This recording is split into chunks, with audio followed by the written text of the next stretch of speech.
የመጀመሪያይቱ ወደ ቆሮንቶስ ሰዎች ምዕራፍ 5 በአጭር ቃል በእናንተ መካከል ዝሙት እንዳለ ይወራል። የዚያም አይነት ዝሙት በአሕዛብስ እንኳን የማይገኝ ነው፣ የአባቱን ሚስት ያገባ ሰው ይኖራልና።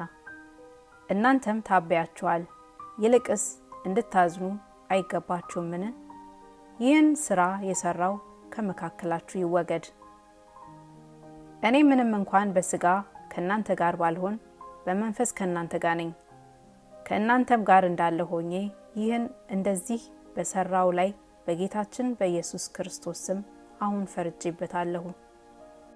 እናንተና መንፈሴም ከጌታችን ከኢየሱስ ክርስቶስ ኃይል ጋር ተሰብስበን መንፈሱ በጌታ በኢየሱስ ቀን ትድን ዘንድ እንደዚህ ያለው ለሥጋው ጥፋት ለሰይጣን እንዲሰጥ ፍርዴ ነው።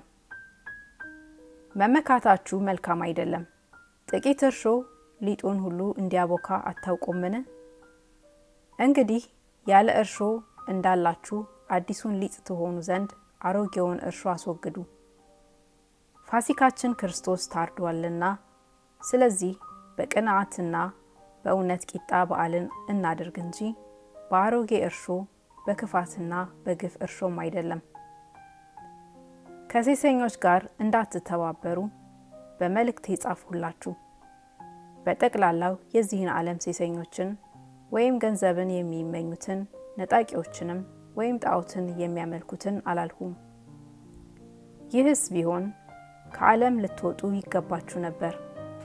አሁን ግን ወንድሞች ከሚባሉት አንዱ ሴሰኛ ወይም ገንዘብን የሚመኝ ወይም ጣዖት የሚያመልክ ወይም ተሳዳቢ ወይም ሰካር ወይም ነጣቂ ቢሆን ከእርሱ ጋር እንዳትተባበሩ ጽፍላችኋለሁ። እንደነዚህ ካለው ጋር መብል እንኳን አትብሉ። በውጭ ባሉ ሰዎች ላይ መፍረድ ምን አግዶኝ? በውስጥ ባሉ ሰዎች ላይ እናንተ አትፈርዱምን?